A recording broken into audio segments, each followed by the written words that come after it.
This week, the HPT crowns a champion from the Belterra Casino Resort in Florence, Indiana. The road to the championship is in its final leg as the remaining few from a field of hundreds battle for the HPT championship and over $83,000. The action has been non-stop. As we play down to the last player standing, every decision could win or lose thousands of dollars. Get ready for the finale from the Belterra Casino Resort. This is the HPT. Sit right down, put on your poker face, you with the big dogs now. Better bring your best game, talk trash all you want. To me it's all the same, you won't leave with much when you come in second place.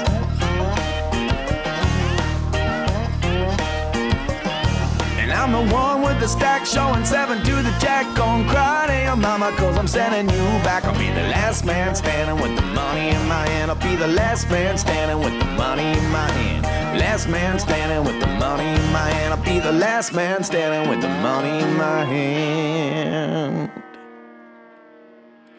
Hello and welcome to the finale of an amazing final table here at the Belterra Casino Resort in Florence, Indiana. My name is Fred Bevel. The pretty lady to my left is professional poker player Maria Ho. Maria, when we started with the final 9, over half of the final table had been on this stage before. Craig Casino, Adam Bacon, John Mahalik, Iverson Snuffer have all made an HPT final table, and Craig Casino is a past HPT champion. But the man to beat has been professional poker player Adam Friedman. There is a lot of experience at this final table, and although Adam might be the rookie, so to speak, at this HPT final table, he's had a wealth of experience, including playing on the world's biggest poker stage, the WSOP. So far, he's played a very safe and tight game that served him well. He's hard to bluff, plays by the math, not afraid to splash around. He is going to be tough to beat, no doubt about it, and all the remaining players know the championship will have to go through him. Maria, it's the late stages of a tournament to separate a champion from the rest. How do you expect the action to change as we play down to a champion? The blinds are always climbing, and they come around a lot more frequently when there's fewer players, so they can't allow having flat cards to stop them from making plays. The starting ranges have to open up, and the action has to be taken up a notch to avoid letting the blinds and antes whittle their stacks away. There's a lot of poker left to be played as we play down to a champion. Let's take a quick look at the money on the line this week and the updated chip counts, and then get right to the action. Everybody left is eyeing that top spot. 83,000 and change here is a great payday, but you know, second, third, fourth, fifth, none of that's bad. The fifth place finisher is going to walk away with just under 20K. That's pretty good money for a weekend worth of poker and a $1,650 buy-in on the HPT. Here is the updated chip count. Adam Friedman is our chip leader here with over 3 million. Jason Andrews is almost 1 million chips behind Adam. And our short stack is John Mahalik with 18 big blinds. 18 big blinds, Maria. Not a lot of post play, but definitely a threatening stack that could take a dent out of somebody else. Blinds continuing on at 10 and 20,000 with a 3,000 chip ante. And that is John Mahalik. He'll be first to act here under the gun, and he wakes up with King, Queen of Hearts. Your favorite hand, Thank you Fred. for recognizing. And he's going to raise to 55,000. And now over to Adam Bacon. He's got King Jack offsuit. King Jack, known in the poker world as the rookie hand because it looks pretty, but generally easily dominated, as we see here. And Adam decides to call with King Jack here on the button. And although it is five-handed, I think the fact that John has 18 big blinds in his opening here means that Adam should either be 3-betting him or folding. The flop is 10 for Jack with a couple of spades. And Maria, everybody's got an interest in this board. Jason has flopped middle pair. He called from the big blind. John has an open-ended straight draw. And Adam Bacon has top pair second kicker. And John immediately bets 100,000, and Adam quickly calls. Kind of surprised to not see Adam Bacon raise there with a couple of spades on the board. Jason's going to raise with middle pair. And this is really interesting because now John moves all in, and Adam's going to have to fold the best hand here. Wow. And Jason makes the call with his second pair, and he's going to find out that he's ahead, but John has a big draw. And right now Adam Bacon's probably kicking himself because he did fold top pair with a king kicker. It ended up working out for Jason here because John does just have a draw, but I don't really like Jason's check raise there on such a wet board with middle pair. especially with the short stack opening the action.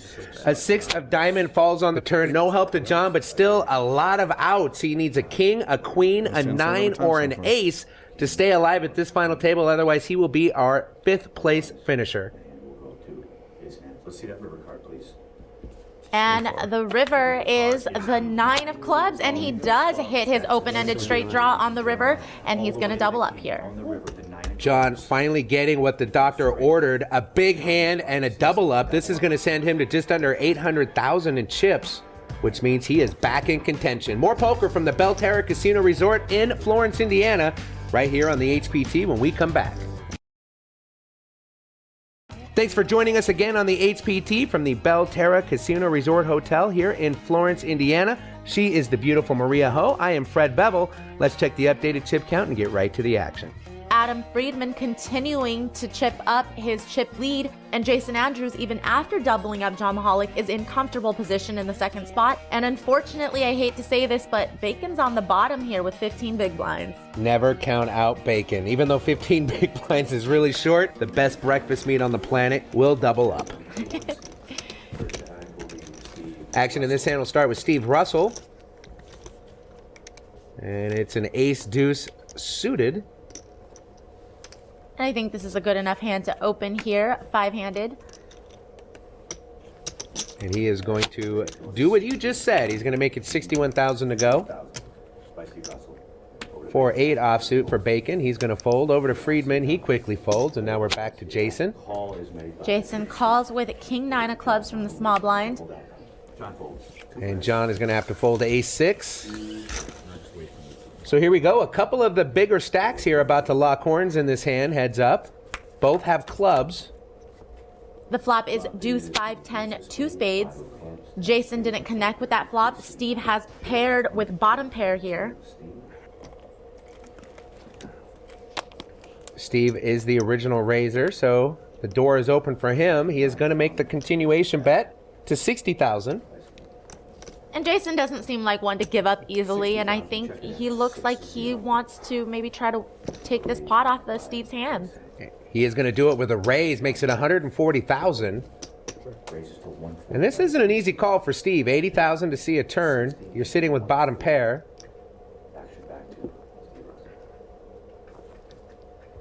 But Steve isn't buying it. And he calls the 80K. I think people are starting to pick up on the fact that Jason's very aggressive. Trying to move a player off the flop is so 1995. You got to do it on the turn. The turn is the 8 of diamonds. Jason's going to check over to Steve again. Let's see if Steve's going to fire a second barrel at this pot. He is not. He checks back. I like that check back by Steve. There's really not that much value in betting there. The river brings the 7 of spades, though, and that's actually a really great river card for Jason to bluff at. It's a good scare card as it could complete a straight or a flush. I think Jason's going to have to bet over half pot here if he wants to win, though. And he does just about that, but I don't know. Steve doesn't seem deterred, really. He's pulling the chips out, but I don't feel like this is an easy call or even the correct call to make here. Well, he's got the chip staged, but he hasn't pushed him forward yet. He's trying to figure Jason out here. Steve raises the flop, fires the turn and the river, but Steve is going to make the hero call with bottom pair, and it's going to be good. And although Steve didn't have much to call with there, he apparently just puts Jason on complete air. A good read, a good call, and he is rewarded with almost $1 million in chips. Got to make a hero call every now and then, huh, Maria? Sometimes it pays to be stubborn. But that definitely was not the best board to do it on. Blinds continuing at 10 and 20,000 when the 3,000 chip ante. Adam Bacon under the gun. Ace King again shows up at this final table. Adam is the short stack. And he raises to 40,000, I'm sure with the intention of calling it off if anybody chooses to 3-bet him. But, you know, Jason calling here with 8-3 suited, it's just so loose, and I don't like it against Adam's stack. There's just no reason to be playing this hand. You're not going to extract much value. There's no real implied odds there, and you're just going to get yourself into trouble a lot of the time.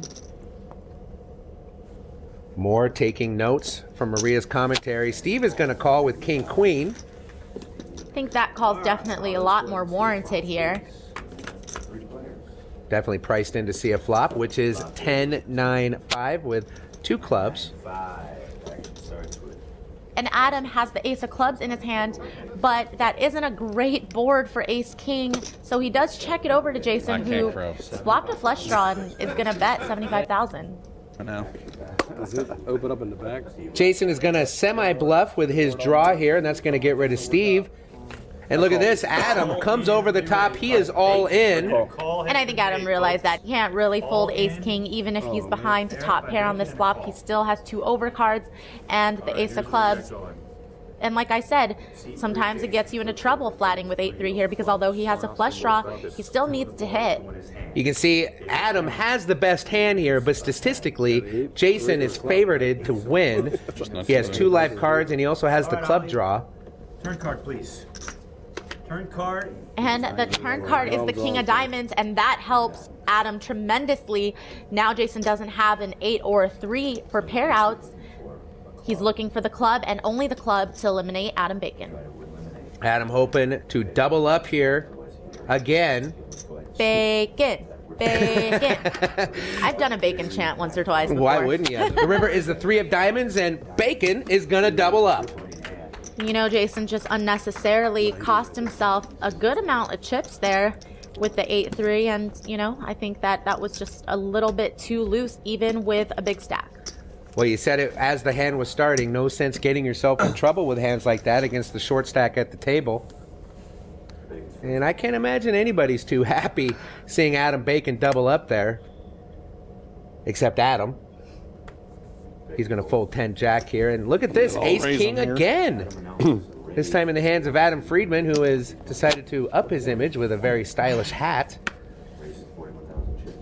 Not sure if orange is his color. I'm not sure if a hat is his color.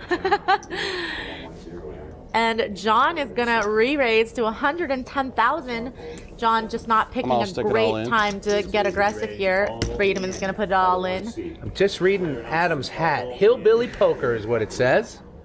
All right. And I just don't think ace-9 is a good hand to be calling off your tournament life here against Adam Friedman. Going out in 5th place there, partner. I call. Call has been made. And Adam, sporting the hillbilly poker hat, suddenly picks up a southern draw to go with it. Adam trying to have as much fun at this final table as he can, and he's really liking this hand as he is crushing John Mahalik. Both share an ace. Adam has the king kicker, so John only drawing to 3 live cards here. And the flop is 7, queen, 8, couple of diamonds. John does have the ace of diamonds in his hand, but he's still behind. Adam's in a pretty dominating spot here. A 6 or a 10 of diamonds on the turn would make this a pretty fun sweat. Turn is the 4 of spades.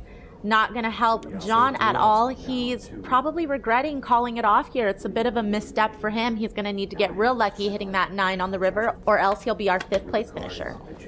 The river is the jack of clubs. No help to John. What'd you have in that other hand? And the gentleman who is making his second final table with us on the HPT is going to get a 5th place finish worth just over $19,000. What'd you have when you re-raised me? The contra promoter going home with a nice little payday here for Belterra Casino Resort in Florence, Indiana. Oh, ace. We are that much closer to crowning our next HPT champion. You don't want to miss it. Welcome back to the Belterra Casino Resort Hotel here in Florence, Indiana. What a beautiful property this is. This is Maria Ho. I am Fred Bevel, and we have a few remaining players battling for the championship and life-changing money. Let's take a look at the updated chip counts and get right to the action. Adam Friedman slowly but surely separating himself from the rest of the pack, putting himself in great position to take this tournament down. He's got over 4 million. Steve Russell and Jason Andrews have about the same stack with just over 1.1 million. And Adam Bacon, although he's on the bottom of the chip counts, has 38 big blinds to play with, which is a ton at this stage. Adam has been on the bottom of the leaderboard this entire final table, but he is doubled up in the right spots and avoiding trouble. Blinds continue at 10 and 20,000 with a 3,000 chip ante. You can see Adam Friedman still sporting the southern dialect and the hillbilly poker hat. And Jason not giving up on his aggression here, although he's been punished a few times for it already. He's going to raise the button with 9-7 off to 46,000. And Queen Jack suited is good enough for a call from Steve Russell. Adam Bacon is going to fold. And now we are heads up going to this flop between Steve and Jason. And Queen Jack suited here just placed so well. I'm glad that he just called and didn't try to 3-bet. 4, 8, 10. The flop is 4, 8, 10 with a couple of clubs here. So Steve has a gut shot straight draw. Jason has an open-ended straight draw. And Steve checks it over to Jason, who bets 50,000, and I'm sure Steve's going to at least call here. And this is kind of a flop that it would have been interesting if Steve raised. I think there's a lot of good turn cards for him, and he could have just ended it right there if Jason didn't have anything, but a call is fine as well. The turn is the 6 of spades. That gives Jason a straight, but Steve now picks up a flush draw. And Jason bets 125,000, and Steve has the right odds to call here with his draws, especially if he believes his overcards are live. And Steve also still has the gut shot straight draw. Would give him a higher straight. Steve hoping to find a 9 or a spade on the river here. River card, 9 of diamonds. And the river is the 9 of diamonds, and it does give Steve the higher straight draw, and he's going to bet here, it looks like, into Jason. And I do like that lead. There's a lot of the flush draws missed, so it looks like he could be betting a busted draw. And, you know, Jason just has to call You here. got Jack Queen, that is so sick. Steve called it. He says, if you have a Jack Queen, that is so sick. Well, prepare to get sick. Jack Queen is exactly what he has. And I feel like Steve should have bet a little bit more because it's one of those board textures that Jason's either going to fold or call almost any size bet. So I think Steve left a little bit out on the table there, but he is going to take this pot down. Blinds are moving up now. They're 12 and 24,000 with a 3,000 chip ante. A little 50 again. And Adam Friedman opening his range significantly. He's going to make it 50,000 to go with Jack 3 of hearts. I think when it's four-handed with sixes here, I think that maybe it's time for a 3-bet. And he is just going to flat call. And it's ace-5 suited for Adam Bacon. Why not? Let's see a flop. Makes the easy call from the big blind. Here. And the flop is 8, king, 5, rainbow. And this is the problem with Steve just calling here is he does still have the best hand, but, you know, there's just no way that he could know that or continue with this hand 3 ways with that kind of flop. Adams Friedman is going to continuation bet here, and I guess Steve thinks that his hand's still good. But, you know, with Adam Bacon yet to act behind him, I just don't know if I love this call here. Adam's going to make the call with bottom pair. You get the sense that Steve is just kind of set mining here. And the turn is the 7 of spades, and now Steve has an open-ended straight draw. And I'm not really sure why Adam Bacon overcalled there on the flop with bottom pair, but Steve checks it over to him. Bacon checks. And I think Friedman does the right thing to give up here because, you know, with 2 callers there, you're really expecting them to have a better hand than what they actually have. River's a jack of spades. That gives Adam second pair with a really bad kicker. And Steve doesn't really know where he's at now with this run out, so he checks. Adam Bacon also checks, and I think Friedman realizes that now with pairing his jack, he does have the best hand and is going to go for a value bet. Like a little 61. Adam's going to make it 61,000 to go, and doesn't look like Steve's going to go anywhere. He wants to show down the pocket sixes. I just don't think that this is a good board for Steve to police Friedman on. I just think that he needs to fold. He does make the call. Adam Bacon. Oh, I expected him to fold, but he had chips in his hand. Nope. He's going to make the fold. Adam announces the jack. And Steve is going to have to muck. I think, granted, Friedman's bet was really small, but honestly, I don't think Friedman was trying to bluff with that bet size. So if I were Steve, I would have just folded. Steve probably wishing he had played those sixes a little bit differently. That's my partner. By the way, the rich are getting richer as Adam scoops that pot. More poker from the Belterra Casino Resort right after this. And welcome back to the HPT, coming to you from Florence, Indiana, here at the beautiful Belterra Casino Resort. I've been here all week. The hotel rooms are great. The food has been phenomenal. If you're ever near Florence, Indiana, make sure to stop by the Belterra Casino Resort. 4 players left.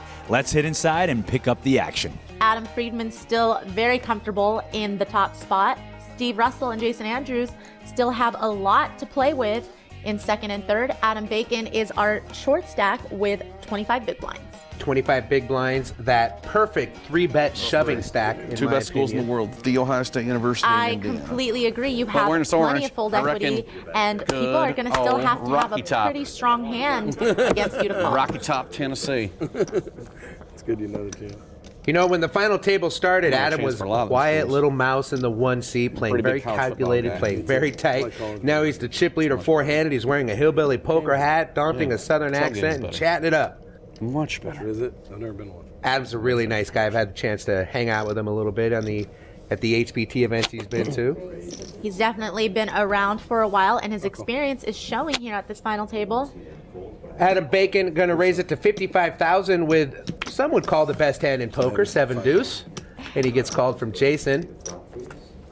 Here's the flop. The flop is 4 ace 3 rainbow, and Jason checks it over to Adam, who I'm sure is going to fire a continuation bet. This is a great board for him to do it on, and you know, most people in Jason's position would just shut down and fold.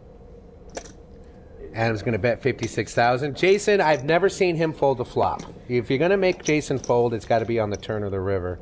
And like I've said before, it's just so much about intention. I'm not really sure if Jason is floating out of position or if he thinks he has the best hand.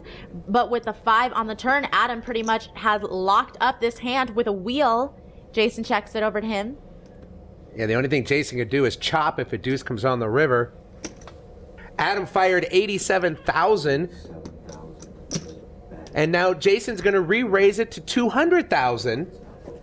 So it does look like Jason had the intention on the flop to try to take away this pot on the turn, but it just so happened that Adams made a straight here and he's not going to go anywhere. I'd like to see him just flat here. Jason is so aggressive that you're really hoping that he's going to just fire again on the river and you'll get more chips from him. But now with Adam moving in, obviously Jason has to fold. Yeah, Jason cannot call with just king high there. I like your advice. Just flat call.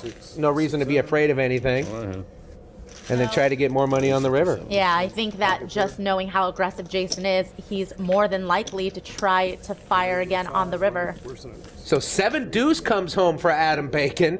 It's got to be nice when you win with that hand. Blinds are still at 12 and 24,000 with a 3,000 chip ante. And Adam will be under the gun this hand. He quickly folds over to Jason on the button. He is going to raise it up with ace 3 offsuit. Makes it 50,000 to go. Still undeterred, Jason with ace 3 here, which is a fine raise on the button.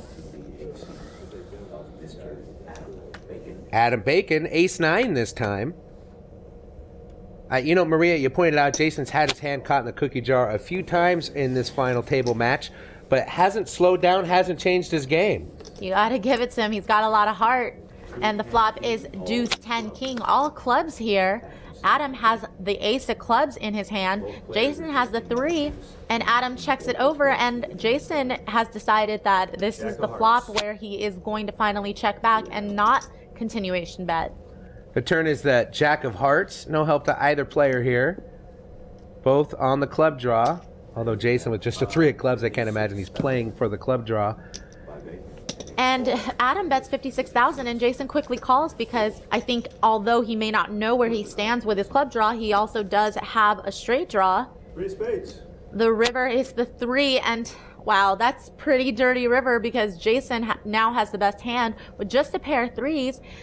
But let's see if he's gonna call Adam down here. 91,000 is the bet from Adam Bacon, and you would think the way this hand has been played, Jason would think that the 3 is not good, but he is staging chips. You just can't really beat much here, but I guess Jason is not a believer. Good call, right? Wow, Jason makes a big hero call on the river and sees that it's good, and Adam just has to kind of put his chin down and pay the man. Last time on the HPT, Doyle Brunson, the legend himself, told us about the first time he saw Stu Unger play the game of poker. Well, this week is the conclusion of that story on A Poker Life featuring Doyle Brunson, brought to us by our friends at Ace Play Poker. I mean, Stewie was a different kind of a guy. He was probably the most obnoxious person at the poker table I've ever seen. I mean, he was unbelievable with the dealers and the other players, but he had a lot of charisma. He was personable. He had the most important quality that I admire in people. He had a lot of gamble in him. And we got to be pretty good friends. In fact, he came down and spent 2 weeks to me with me and Louise after we moved back to Texas after my daughter passed. And we tried to straighten him out from drugs.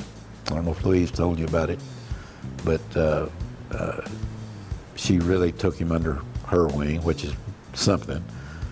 And, you know, she talked to him and tried to keep him from doing any more drugs and got him to live in a healthier lifestyle. And for 2 or 3 weeks, he stayed with us.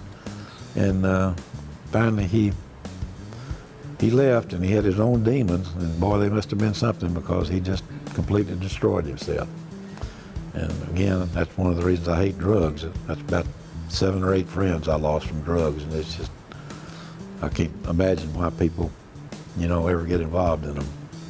Thank you, Tex Dolly, for the stories, and thank you, Ace Play Poker, for making it possible. More poker from the Belterra Casino Resort Hotel here in Florence, Indiana, when we come back.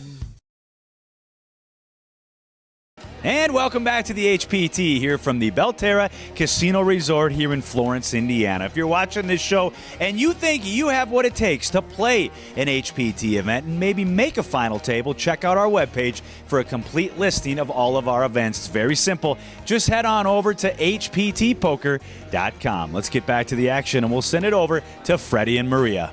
No real changes here in the chip counts, although Jason Andrews has lost a bit of his chips, and now him and Adam Bacon have similar stats. Blinds are 12 and 24,000 with a 3,000 chip ante, and even the short stack with over 30 big blinds, not so short. Plenty of room to play. Still anybody's game, Maria. You and I have seen it a lot. Momentum changes in one hand in No Limit Hold'em. Steve Russell looks down at ace-6 of diamonds. Here on the button is looking like he's going to raise. Makes it 62,000. Steve's definitely been raising it a little bit on the bigger side compared to the other players at the table. Adam Bacon folds. Now we're over to Adam Friedman. He's got a weak ace.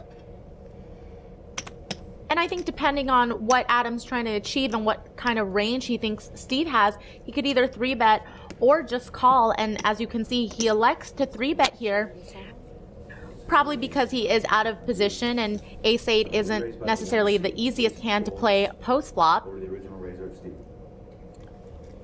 But I think he's hoping that Steve will just fold here, but it looks like Steve's going to call him. Steve does make the call. No one is folding pre-flop or on the flop at this final Or on table. the turn, or on the river. A lot of showdowns at the Belterra Casino Resort. 390 in the pot right now. The flop is ace-4 king rainbow, and Adam and Steve have both paired the ace, but Adam has the better kicker here. And Adam is going to lead. He makes it 127,000 to go, and I can't see Steve going anywhere. I mean, why would he? No, I don't think that Steve is going to fold after flopping top pair here, but I would hope that he's just going to call here. There's no real value in raising. You're not folding out hands that are better than yours. A turn is the 10 of clubs, and that might be a bit of a scare card for both players, but, you know, since Steve is in position, he might try to bet. He does not. He is going to check behind. On to the river we go. Adam ahead, but there are chop possibilities. And the deuce will seal the hand for Adam. The only way he can lose is if Steve bets him off. Now Adam is trying to get value here from his top pair, and as you could see, his kicker is going to play if Steve decides to call. I think I'd like to see about a third pot bet here, which that's exactly what Adam bets. Nice value bet from Adam Friedman, hoping that Steve makes the call, and he does. They're going to show down, and Adam's going to show that he has the better hand, and Steve's going to have to muck. I think that was a good bet size by Adam. A little over $1 million in chips in that pot. And that'll be the winning hand. HBTpoker.com, the place to go to get all the details on upcoming events, hotel deals. Adam Friedman looks down at pocket queens, huge hand to pick up four-handed. He raises it to 50,000.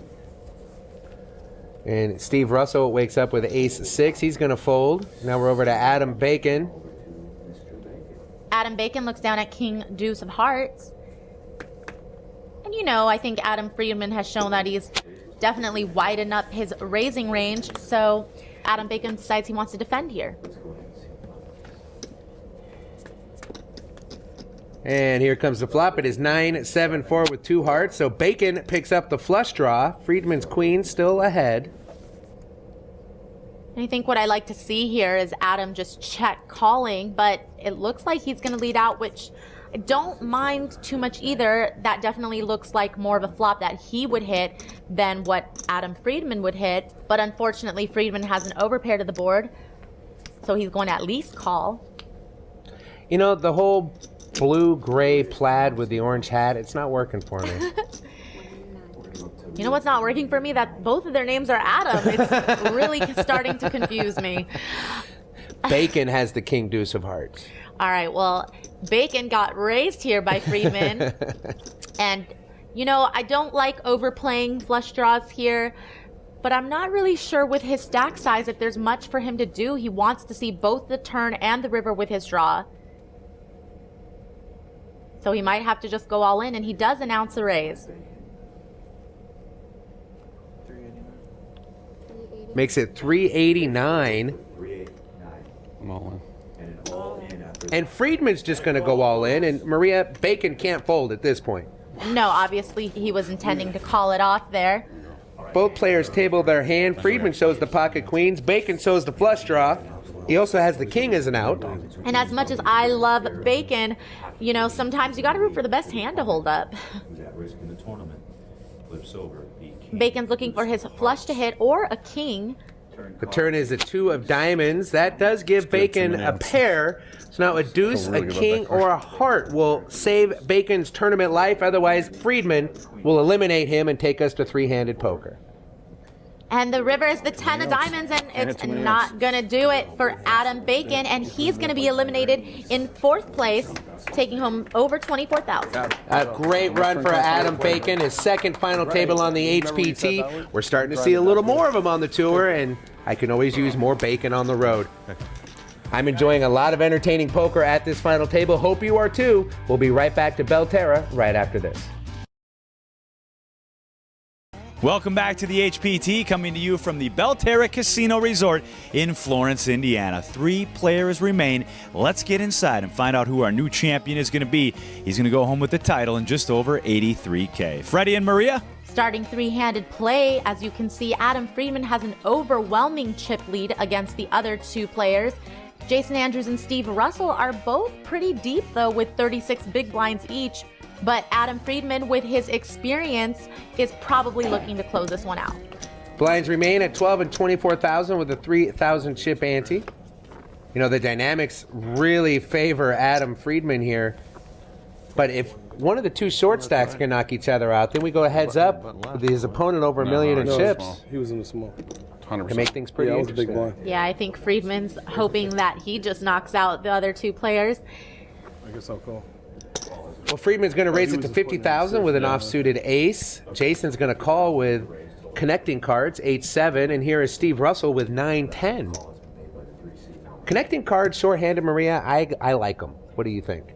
Yeah, I think that they're definitely playable in some situations, but you do really have to be careful not to be calling too much with hands like that because you're kind of slowly leaking chips a lot when you don't hit. The flop is 6 Queen King Rainbow. Everybody pretty much misses this flop. Steve picks up a gut shot straight draw. Adam's going to continue leading. He bet 57,000. 57? That's right. And I don't really like this call by Steve here with a gut shot, because with that kind of flop against a pre-flop raiser, you're really only hoping to hit the jack. And even if you do, it's not that unlikely that your opponent has ace-10. 5 of spades comes on the turn here. Both players still without a pair. Steve, a very thin draw. Adam has the lead right now with ace high. And Adam's been betting every street. This time he fires 142, and Steve is going to give in, makes the fold. You know, now that we're three-handed, we're in the big money. The next elimination is just under $35,000. But from there, it really gets lucrative. Second place paying over $51,000, and tonight's champion going home with over 83 grand. Steve Russell, ace-king suited. Monster when you're three-handed. Yeah, it's a pretty hand to look at. He looks like he's going to come in for a raise to $95,000. Pocket nines for Adam Friedman. Another huge hand, three-handed, and Adam Friedman does move all in, which I like. Both players have about 30 big blinds, and you don't really want to go three ways with it. Race. It's a race. Adam going to the flop with the best hand with a pair of nines. Steve, the best drawing hand in the game with ace-king suited. It is suited for Steve, so it's pocket nines. Adam's going to have to fade some outs to take us to heads-up poker. Otherwise, Steve will stack almost $1.5 million. Ollie, let's go ahead and see the flop, my brother. And the flop is Jack 5-6 Rainbow, safe flop for Adam's nines. Pocket nines still. Steve is still looking for an ace, a king, or backdoor clubs. Or running clubs. The Yes, too turn many is outs. the 6 of clubs, many outs and again. it does bring the backdoor flush draw for Steve. And you could hear Adam saying too many outs. That's a good card, because card. I he's love that really card. hoping that Really? too many Doesn't outs like 8 means more it's outs. not going to come. 7 more. Too many outs. He's got 8 clubs, 3 aces, and 3 kings. By my math, that's 14 outs going to the river. And the river is the outs. 7 of spades, and it was apparently too many outs as Friedman fades and knocks out Steve in third place. Good run for Steve Russell. He's going to go home with just under $35,000 for his weekend of poker here at the Belterra Casino Resort. Sideline reporter James Larson is going to wrangle him up to get his thoughts on today's final table. All right, thanks so much, guys. I'm now joined with Steve, going out in third place. A nice little payday, and you have to probably admit that it's not a bad birthday. Turning 56 and a nice little payday for you. Yeah, it was. A little disappointed. I wish we would make further than what we did, but had a good run at it. Had ace king of clubs. That's had a good shot at that hand. A lot of outs just didn't hit. Just under $35,000. What are your plans for the cash? Oh, the wife would probably go shopping a little bit, I'd say. The wives always want to go shopping. Well, congratulations. It was good to see you here at this final table. And one more time, happy birthday to you. Thank you very much. Appreciate it. That is Steve going out in third place. Maria and Fred, we'll send it over to you. Adam Friedman versus Jason Andrews. The writing seemed to be on the wall, as when we came into the start of the final table, they were 1 and 2 in chips. And now Adam is in a dominating position to become our next HPT champion. Blinds continuing at 12 and 24,000 with a 3,000 chip ante. You can see the players have adjusted the seats for heads-up play. Adam is now in the 3 seat. Jason didn't have to move far. He is now in the 7 seat. Adam raises to 50,000 on the button, and Jason calls with 7-6. The flop is 9-9-7, 2 hearts. Jason has paired his 7, and he checks, and Adam checks behind. He doesn't accomplish much by betting there. Queen high could be good. The turn is the 3 of diamonds. Doesn't help either player. Jason bets now 75,000. Can't blame him a bit for that. Any pair of heads up is usually gold. I'm all in.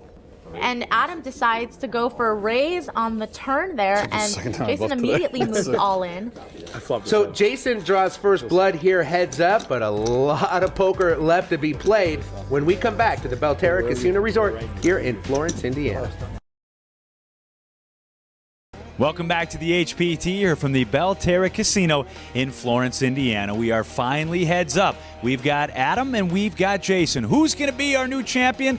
Well, Freddie and Maria, we've got somewhat of a lopsided chip count, but as we know here on the HPT, anything's possible. We'll send it over to you guys. Not much has changed here. As you can see, Adam is still in a great position to take this tournament down.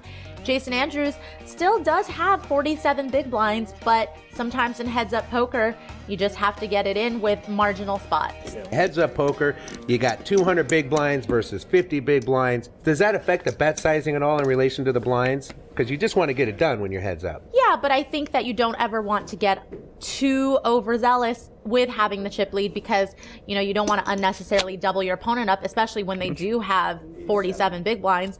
But you'll see that when you do play heads up, your hand values go way up. Well, this hand is a good example. Jason raises it up to 87,000 with ace-king. Adam makes the call with 8-9. The flop is Jack 10-3 Rainbow, and it gives Jason a gut shot for Broadway, but it gives Adam an open-ended straight draw. Yeah, but Adam doesn't want to hit the high end of that draw, or it'll give Jason Broadway. This could be a very interesting hand here.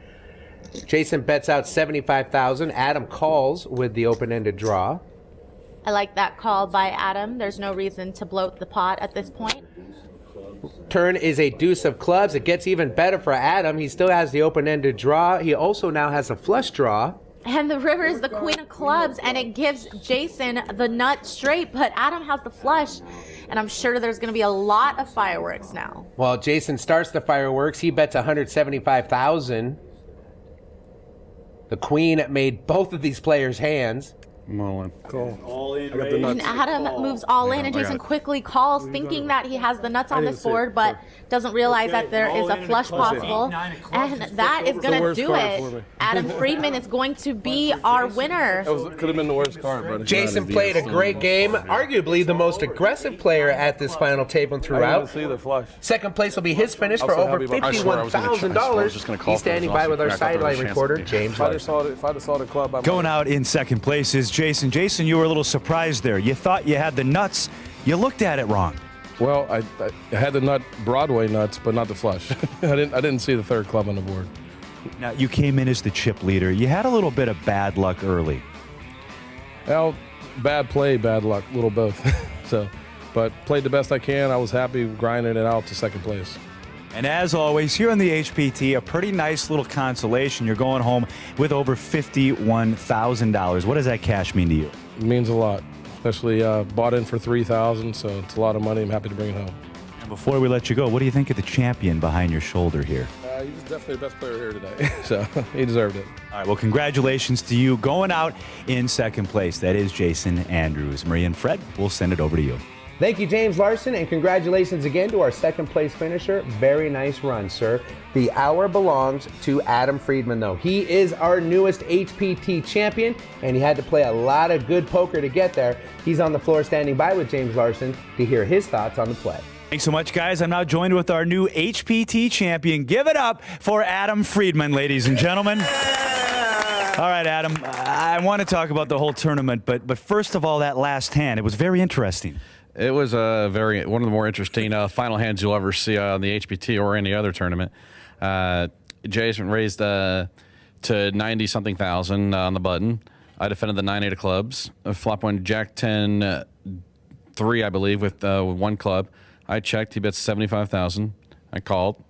Turn was another small card, but giving me a second club, so I was open-ended with a flush draw.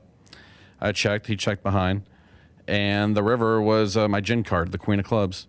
And I checked, figuring that a queen, if he checked behind, a queen hits a lot of his range and making top pair and possibly even better.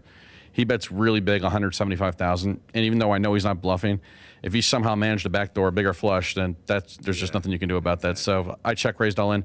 He called instantly and said he had the nuts, and I said, really? What are the odds we both backdoored? And fortunately for me, he misread the three clubs on board as he had the ace high straight with the ace king. And my 9-8 of clubs turned out to be my winning hand. All right, the good news for you, you are an HPT champion. We know you've got the World Series of Poker bracelet, but now you're an HPT champion. And the good news is you're going home with over $83,000. What does that cash mean to you? Anyone that can, 80,000 is no small chunk of change at all. I can't be upset with that.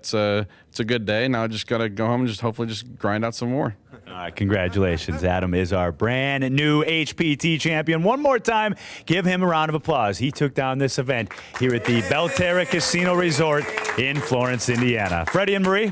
Thank you very much, James. Congratulations again to Adam. I think we'll see a lot of Adam on the HPT moving forward. Maria, we had a very dynamic final table, a lot of past HPT final tablists, a couple of past champions, and a pro in Adam Friedman. Did the play work out the way you thought it would?